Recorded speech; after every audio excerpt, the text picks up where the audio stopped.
Hey everybody, what's up? Welcome to Bible Prophecy Talk. My name is Chris, and it's good to be back with you again today. Today I wanted to talk about the so-called early church fathers, or just the church fathers in general. This is a term that we use for the people, the early church, the writings of the early church, and what they believed specifically about the timing of the rapture. As many of you know, I'm working on a film about the rapture, and one of the sections of this film will be about what the early church believed about the rapture. Now, it's important, and I know most of you know, that whatever the early church believed about something doesn't really mean anything on the one hand. I mean, that's not how we get doctrine. We get doctrine from the Bible alone.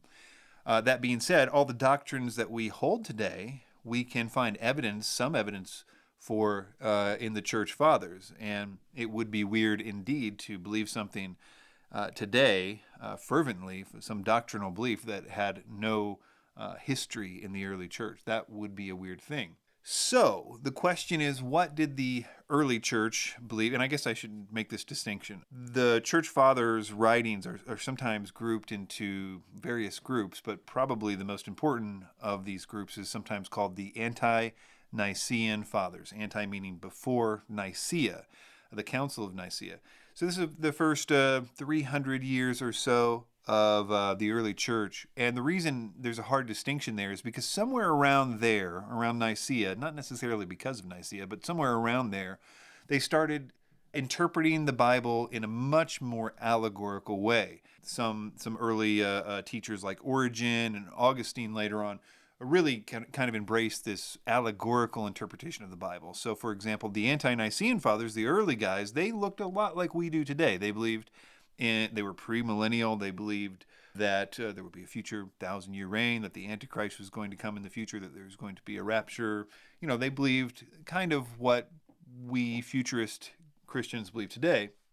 Whereas after them, they started to get more into the idea, 1,000 years really isn't 1,000 years, it was just sort of symbolic, and that kind of, once you go that direction and what the Bible says something, it doesn't really mean that, let me tell you what it means. Once you go open that door, you can basically change whatever doctrine you want. So it really wasn't until the Reformation, where people finally got the Bible in their own language and they could read it for themselves again, that they really started saying, hey, this actually says this, I think that we should believe that. So they got back to the Ante-Nicene fathers after a 1,000+ year detour.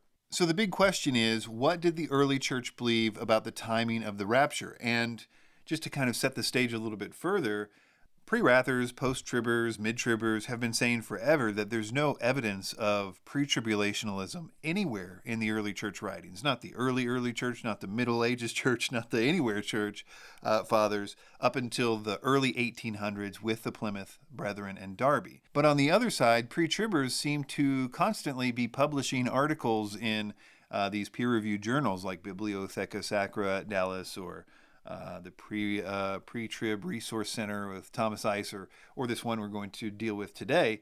But they'll say, hey, look, we've proven pre-tribulationalism in the early church. Look at this church father or this church father. And they have these bold headlines to say, once again, we found more evidence of pre-tribulationalism. But if you read those articles, and probably more importantly, if you take the quote that article is about and read it in context, it becomes plain to everybody who cares to seek the truth here that they have not found anything that would suggest pre-tribulationalism in the early church, and they know it. And I think that's what we're going to see today. All right, so let's get into this. And probably the most important issue to understand here is that really there is no debate in terms of the scholars. You know, when you get into academia where you really can't say, pretend things don't exist or whatever, everybody knows, the pre-trib scholars know, the pre-wrath scholars and the post-trib scholars, everybody knows that the early church, those that taught about the rapture and some other event in the end time, so you could tell what they believed about the actual timing of the rapture, everyone believed that the church would be raptured after the Antichrist was revealed and after the Antichrist began to persecute the church. That's what they believed. That's the answer to the question. What do the early church believe about that? It's almost completely unanimous. And not just the early church fathers. I didn't mention that distinction just to say, these are the ones that believe it, the others don't. No, we could keep going all throughout the history of the church. And it's this pretty consistent picture that, at least with that very basic idea, that the church would be raptured after the Antichrist is revealed and it begins to persecute the church. Not every one of them mentioned the 7-year time period or anything like that, but those that did mention it, you can tell that they believed that the rapture was at the very least after the midpoint. That's the cutoff. I mean, that's the bare minimum. Some of them believed it would be later or whatever, but the bare minimum was sometime after the midpoint. There's no evidence whatsoever of pre-tribulationalism in the early church in that sense. In other words, a pre-tribulational scholar knows very well that they would always, every single time, 10 out of 10, lose an argument about did the early church believe in pre-tribulationalism? The answer is a pretty quick no, they did not. However, and again, this isn't just me, a pre-wrather, saying this. This is when you read papers by pre-tribbers on this issue, again, in a peer-reviewed journal, they can't lie, but they do every single thing that they can to try to get around it. So you have to, but take Larry Crutchfield, who I mention all the time, a pre-tribulational scholar, also an expert in the early church, concluded his paper with the idea that he couldn't find evidence of pre-tribulationalism, but he could find what he called intra-tribulationalism, meaning the exact opposite of pre-tribulationalism, that the rapture would happen in the midst of the tribulation, which is, of course, what I just said.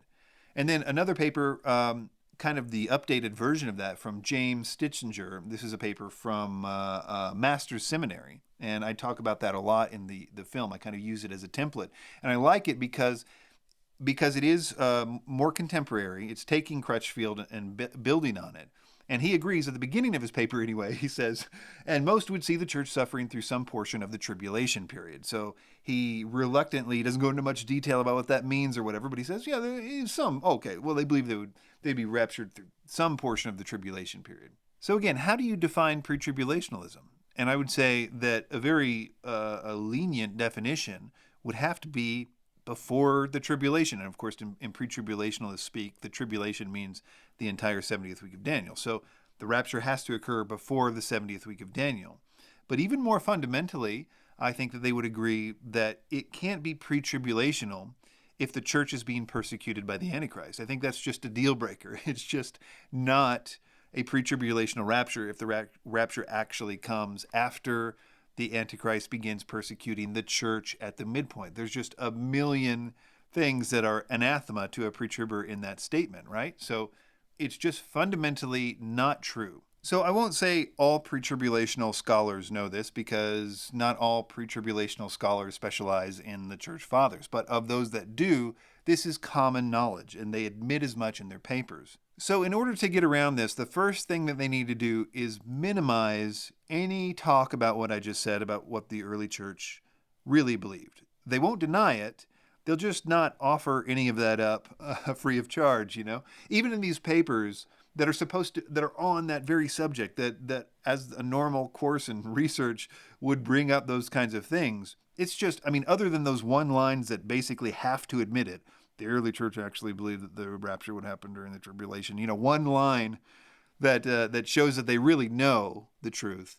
The rest of it just kind of acts like it doesn't exist. They'll quote it out of context, even when the very next line in the quote that they're quoting actually is talking about the Antichrist persecuting the church. They just won't mention that. So there's a lot of that going on. The deception is more or less depending on the author. Some of them get really deceptive with it. Others try to be a little more faithful, but it's basically minimization is the watchword for pre-tribulationalists talking about the early church. The next and most important thing that they do to try to deal with this issue is to kind of change the criteria for what equals pre-tribulationalism in the early church. And this is really important. This is the idea of imminence in the early church. If you read a lot of the articles, you'll see this buzzword of imminence. They're replacing basically pre-tribulationalism with imminence in a lot of articles. They're claiming that they've found evidence of imminence in the early church, or maybe that the article really means they found what they think is evidence of imminence in the early church, but the headline is we found evidence of pre-tribulationalism in the early church. So they really interchange the ideas a lot. In other words, they know they're never going to win the actual argument about the timing of the rapture. So they've said, if we can find imminence in the early church, we get to claim pre-tribulationalism in the early church. So that's the basic idea. And if you haven't seen or heard the podcast I did about imminence a couple podcasts ago, check it out. I think it's called A More Clear Refutation of Imminence, and goes through a lot of the the different ways they try to prove it in the Bible, because they all apply here, because basically they're quoting passages where the early church fathers are quoting the Bible, saying that the rapture will be near, the rapture will be soon, that you should watch for the rapture, all the things that they use in the Bible to say, the Bible does teach imminence, which, as we've said a million times, none of those things mean imminence. That's just not what they mean in English or in Greek or anything else. The rapture can be near. Anything can be near, but it doesn't mean it will happen at any moment without any preceding events. The harvest can be near or soon. A feast can be near or soon. My birthday can be near, but it's not imminent. It's just they have yet to actually prove an instance in the Bible where imminency is true. They've just basically, the last 100 years, told their congregations that when you see the word watch for something, it means that the writer believed that the rapture could happen at any moment. Which, isn't that an oxymoron in itself? To watch for something that has no signs? What are you exactly looking for? Anyway, what I love about this particular situation is because it is the death knell, not just to their idea of pre-tribulationalism in the early church, but also it shows the utter bankruptcy of the way that they're trying to prove imminence. It's beautiful, really. And also understand that this is no small part of their argument. This constitutes in this paper 1/3 of his argument. 5 of the 15 church fathers that Stitchinger quotes in this paper are all basically just real simple lines about the church father believing that the rapture would be near or something like that. So I just call them fake imminency quotes. So he'll say, look, this church father said that the rapture was near. Therefore, that church father believed the rapture was imminent. Or could happen at any moment. So that constitutes a full third of his argument. But the one that I love, because it helps illustrate some of the others in this that we'll come back to, is from the Didache. The Didache, spelled kind of like Didache, is one of the earliest documents outside of the New Testament that we have. It was, it's pretty widely dated to about the 1st century, about almost a century before one of the first church fathers, Irenaeus. So this is a really early document, and it's a very rich document too. It's like a commentary on the Bible. So there's a lot of very detailed information about the timing of this thing and that thing. It's a really interesting document. You should read it. But anyway, pre-tribbers will quote one line from it and very typically not quote any of the rest of it.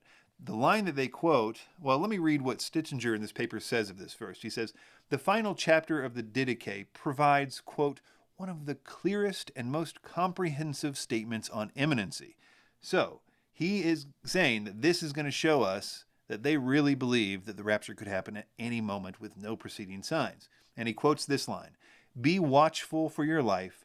Let your lamp not be quenched, and your loins not be ungirded, but be ye ready, for ye know not the day or the hour in which the Lord cometh. Okay, this is a pretty typical, this is the Lord's parables in the latter part of Matthew 24 and 25. He says this several times. You don't know the day or the hour, so be ready, be watchful. So they're just re-quoting that. But again, in pre-trib speak, the idea of being watchful and being ready, not knowing the day or the hour, means that it could happen at any moment, that there are no preceding signs.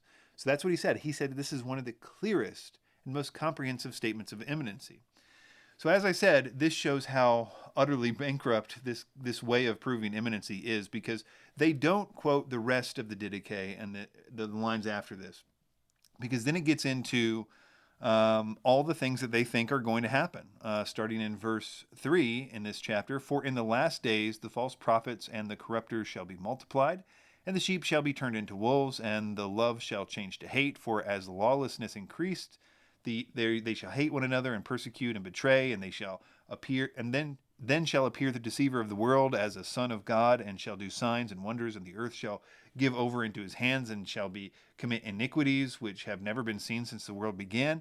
Then shall the creation of mankind come to a fiery trial, and many shall be offended and be lost, but they who endure in their faith shall be saved by the curse itself. The curse itself is a reference to Jesus, who is accursed on our behalf, etc., etc. And then shall appear signs of the truth. First the sign spread out in heaven, and then the sign of the sound of the trumpet, and thirdly the resurrection of the dead.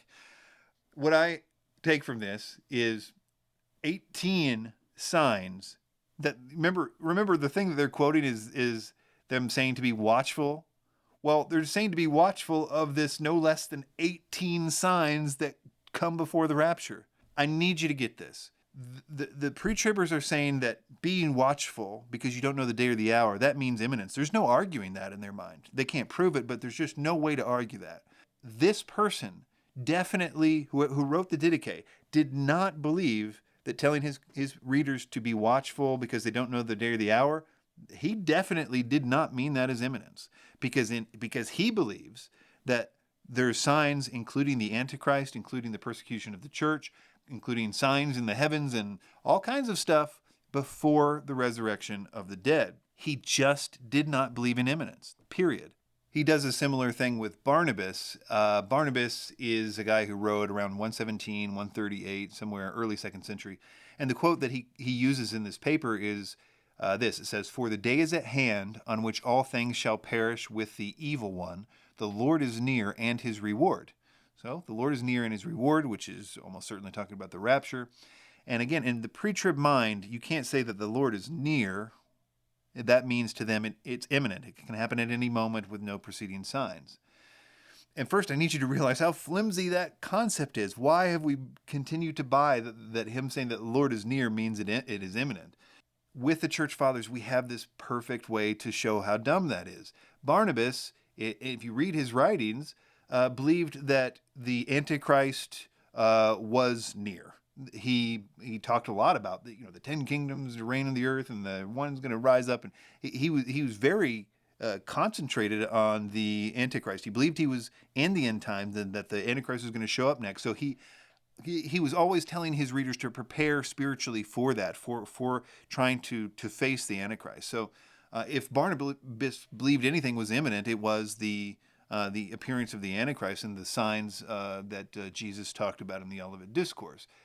And so we know that when he says the Lord is near in his reward, he can mean that in the same way I can say that as a pre-wrather, and it just means the Lord is near in his reward, and it just doesn't mean imminent. So, and notably, of course, is what's absent from this first part about the ante-Nicene fathers, because from this section, this writer goes straight to the Middle Ages. So we're going to be in the Middle Ages next. But what he doesn't quote in any part of this paper is those wonderful quotes from the best church fathers out there, the Hippolytuses and the Irenaeuses and on, where we have these clear statements of definitely not pre-tribulationalism. So all that stuff is skipped in lieu of these flimsy quotes where he says it means imminence, but is provably not imminence. All right, so let's move on to the next one cited in this paper. And as I mentioned, this is in the Middle Ages now. So we're well past the early church.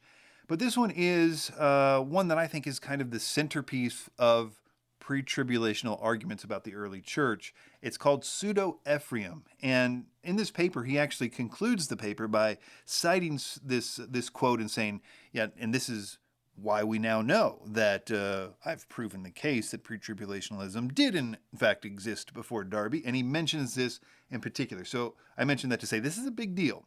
So Pseudo-Ephraim, we call it pseudo because it's a false name. Everybody knows that Ephraim, who was a real church father writing around the 300s or 400s, did not write this. This was a guy who just kind of wanted to put a name on it that had some gravitas. So he wrote this. And I know that sounds like I'm leading the witness. I'm sort of making this seem like it's not an important document or whatever, but it does come up later, this false name situation. But for now, let's just get to the quote. It says, "All the saints and the elect of God are gathered together before the tribulation which is to come, and are taken to the Lord in order that they may not see at any time the confusion which overwhelms the world because of our sins." Okay, so there are a lot of things to do here. Number one, we need to know what this Pseudo-Ephraim believed about the end times. Did he think that the church would face the Antichrist? If so, when would that happen? That will help us to understand what he means by before the tribulation, because really that's the key issue here. What do you mean by before the tribulation? Everybody, and I can't imagine a pre-tribulationalist would not admit this, but everybody knows that he didn't mean tribulation in the way that modern pre-tribulationalists use the term tribulation. Nobody ever used the term tribulation like that until recently. Tribulation in the Greek, I think he wrote this in Syria, so I'm assuming that this was written in Greek. So probably thalipsis. I didn't look that up. But in any case, in the Bible, the word thalipsis or tribulation can mean a number of things. It can mean persecution. It can mean the wrath of God. It can mean all kinds of stuff. The question is, what in context does it mean? I should also mention that the term great tribulation, that is megas thalipsis, that on the other hand does become kind of a technical term in the Bible and in theological circles. And it means the persecution of the Antichrist that begins after the abomination of desolation at the midpoint. So the Great Tribulation, everybody knows, is not 7 years long. It is a period that begins at the midpoint. Just the blank term tribulation is ambiguous, so we just need to know what the context is. So what does Pseudo-Ephraim mean by before the tribulation? Because that's kind of where this ends. Because I believe that if this means before the tribulation, which is to come at any time, so we won't see the confusion, that's going to be important later. Does the writer mean the confusion? Is that the wrath of God? Because then I totally agree. We're going to be gathered together, raptured before the tribulation so that we won't see the confusion that overwhelms the world because of our sins. Then I'm totally on board. But if he means we're going to be gathered together before the tribulation, and in his mind, tribulation means, everything. The Antichrist showing up, the Antichrist persecuting the church before the 70th week of Daniel begins. So we need to know that before we can make any kind of judgment on this. But a pre-tribber doesn't even go into any of those details. In his mind, he's already done it. He wants his readers to do the dumbest thing ever, to think that this writer meant the word tribulation in the same way that modern pre-tribulationists use it, that is to refer to the entire 70th week of Daniel. He wants his readers to do that and makes no other sort of provision, okay? But look how bad this is. Okay, so he goes on and he says this about this quote. He says this about Pseudo-Ephraim in general. This is Stitzinger in this paper. He says, it describes, that is, Pseudo-Ephraim describes the imminent rapture. Oh, does it? I didn't catch that. Followed by 3.5 years of great tribulation under the rule of the Antichrist, followed by the coming of Christ, the defeat of Antichrist, and the eternal state. Wow, that's what he said. So now, if this is true, I got to say that I'm wrong, okay? Because this sort of interpretation of this, and he's going off other things that he read in Pseudo-Ephraim, which we're going to look at. He doesn't quote them in the paper. He just sort of summarizes it here. He says that he wants us to believe that what we just read, that Pseudo-Ephraim saying before the tribulation we're going to be gathered together, he wants us to believe that what Pseudo-Ephraim thinks is that after we're gathered together, then the Antichrist shows up and then starts, doing stuff for 3.5 years, and then Christ comes to judge them, and the eternal state begins. That's what he just told his readers. Now let me read you the last paragraph in this what he's quoting from. There's a couple different versions of Pseudo-Ephraim, but the one he's quoting from. It says, and when the 3.5 years have been completed. Okay, so now I would admit that when the 3.5 years have been completed, he can be referring to the first half or the second half of the 3.5 years. It doesn't really matter because none of this works with what he just said. And when the 3.5 years have been completed, the time of the Antichrist, though which he will have seduced the world, will come the sign of the Son of Man. And coming forward, the Lord shall appear with great power and much majesty, and also even with all the powers of the heavens, with the whole chorus of the saints, and with those who bear the sign of the Holy Cross upon their shoulders. As the angelic trumpet precedes him, which shall sound and declare, Arise, O sleeping ones, arise, meet Christ, because his hour of judgment has come. Then Christ shall come, and his enemy shall be thrown into confusion, and the Lord shall destroy him by the spirit of his mouth. Okay, so what is important here? There's a couple really important things. The first is that what we see here is that Pseudo-Ephraim didn't believe that after the 3.5 years, the Antichrist would then rule. After the 3.5 years have been completed, the Antichrist would be judged. The Antichrist, according to this paragraph, will be judged at the resurrection of the dead. Not another 3.5 years. Try to get another 3.5 years out of this. As the angelic trumpet precedes them, which shout and declare, Arise, O sleeping ones, arise, meet Christ, because his hour of judgment has come. Then Christ shall come, and the enemy shall be thrown down into confusion. The Lord shall destroy him by the spirit of his mouth. Did you read in there somewhere that between the rapture and the destroying him with the spirit of his mouth, that the Antichrist ruled for 3.5 years? No. Remember, this thing started with, and when the 3.5 years have been completed.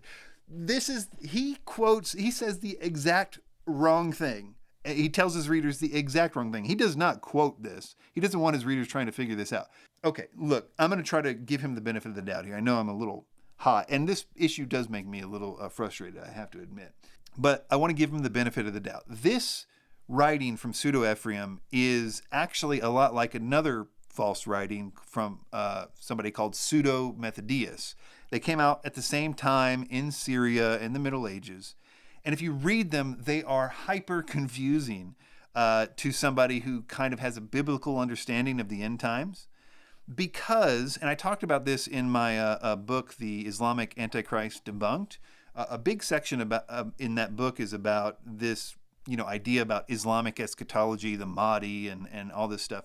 All that, the concept of what we get the Mahdi and all this stuff is really weird, Well, it all developed in Syria as a result of these particularly Pseudo-Ephraim and Pseudo-Methodius. And it was a genre that started showing up at that time that really took a lot of weird elements of this thing called the last Roman emperor. Okay, so this is right at the end of Rome. Rome was dying. It was really weird for people. Rome had been around for 1,000 years, so the concept of Rome falling and being no more was kind of a big deal and hard to handle. So they had started to develop this theory that this Roman emperor would show up and he would be awesome. And the Huns, in some cases, or sometimes it's the Islamic people or whatever, before any of that happens, the last Roman emperor has these epic battles that to the untrained reader would seem like the Battle of Armageddon or whatever.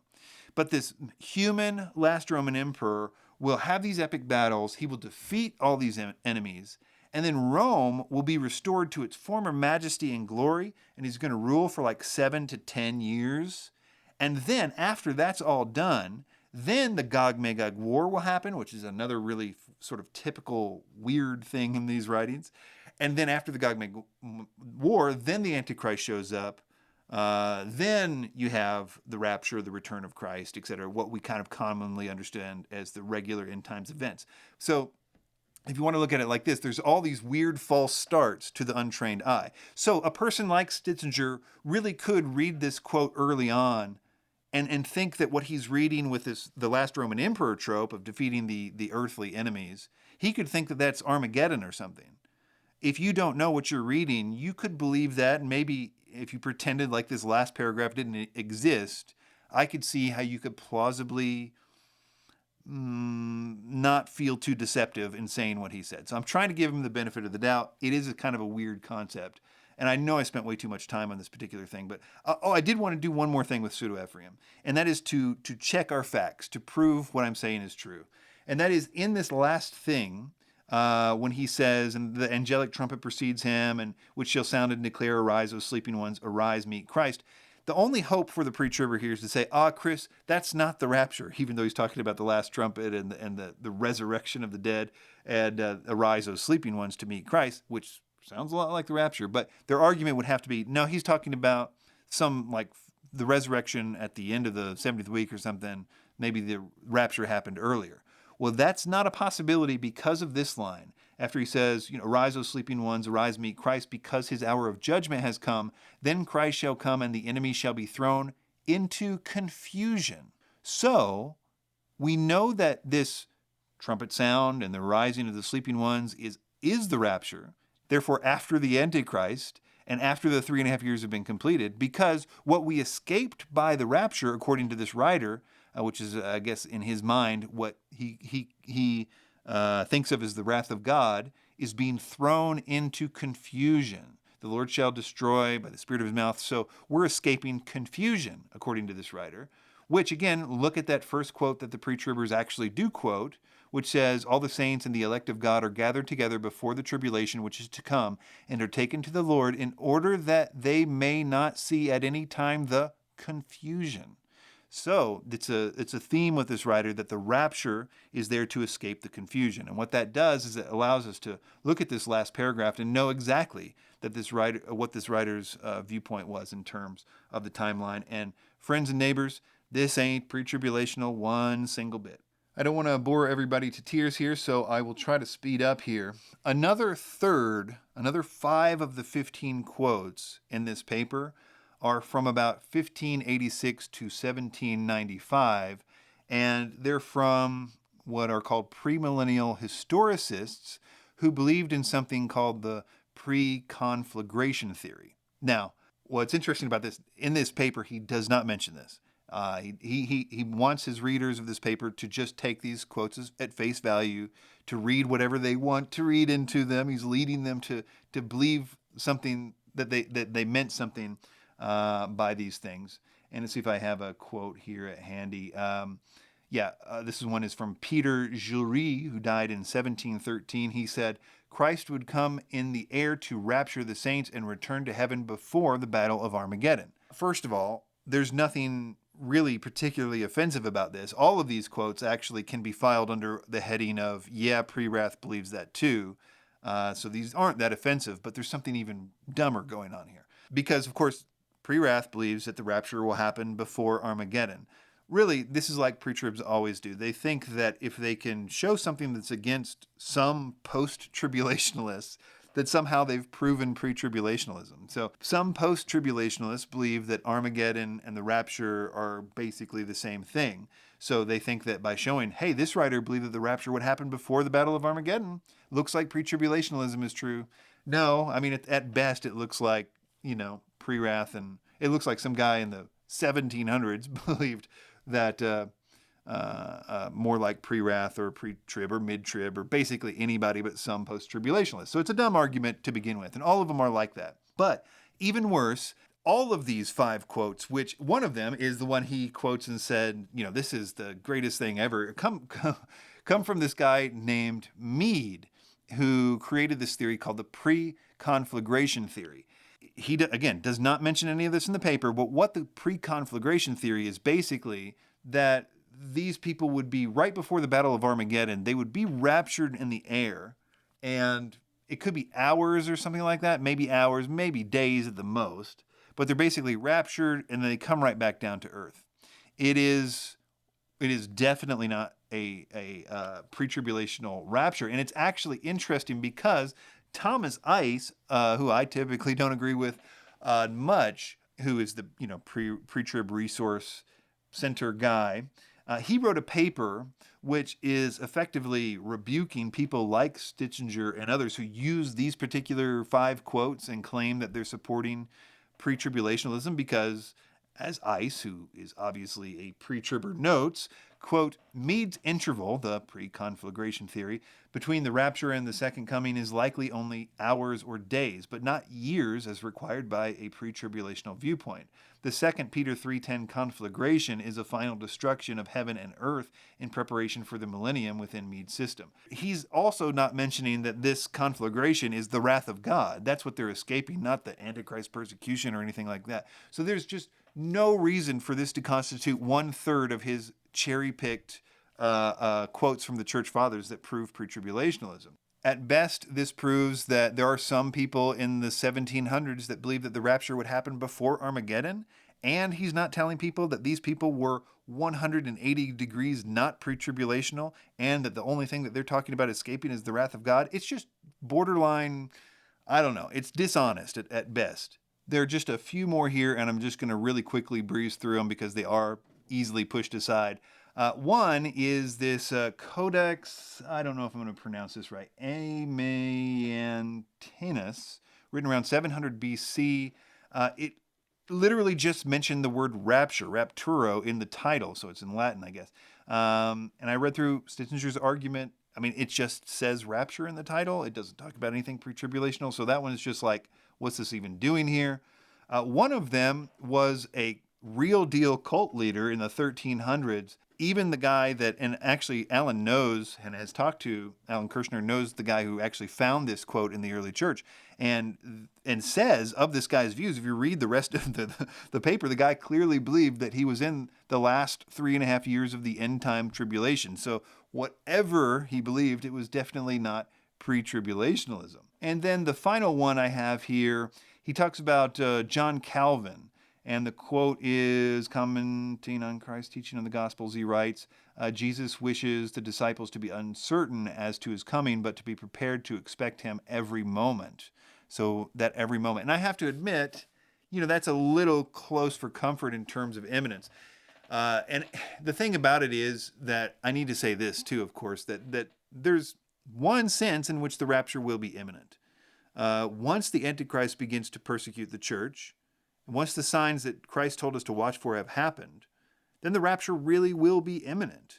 The rapture can happen. We don't know the day or the hour. We are commanded, however, to know the general signs. Once we've seen the general signs, then we know that the rapture will be imminent. So I don't want to entirely prejudice everybody against the concept of an any moment rapture. There will be an any moment rapture, but only after a number of precursors take place. I mention that because it's likely that Calvin probably did believe in imminence. But Calvin, of all the people on this list, is unique because Calvin believed that the Antichrist was on earth and persecuting people at the time that he was writing. So that's unique among Calvin. So it's actually biblical in one sense. In other words, Calvin believed that the Antichrist was the Pope or the system of the Pope, one of those things. And of course, all the persecutions of the Catholic Church on the Reformers were just horrendous, of course. So, they had a reason for thinking that. The idea, though, is his concept of the rapture being any moment or every moment, as it says here. That's at least biblically accurate, a biblically accurate usage of imminence. So that's a little bit tricky for me, I suppose, of all these here. But it's also, as I said, the only person on this list that actually believed that the Antichrist was on earth and killing people at the moment. All right, everybody. So thanks for sticking around and listening. If you're still here, you can go to the website, BibleProphecyTalk.com. Check out the link to the books that I have there. I don't think I ever mentioned them. So yeah, there is a link there to the books that I've written, as well as to all the audiobooks and so on. There is, as I think I mentioned before, the audiobook for the Rapture Question Answered Plain and Simple by Robert Van Kampen, which we helped to produce. So you can go to Audible and check that out. And the movie is moving right along. I expect to really have some rock solid dates in terms of release soon. I'm done with the writing process and well into storyboarding and animation stuff at this point. I've got a lot of B-roll to shoot and a lot of other things to do, but we are definitely moving right along. Thanks to everybody who donated to that project. We did meet 100% of our goal, and just can't thank you enough for that. I really want to make it just awesome and something that can really change the world. So, see you next time.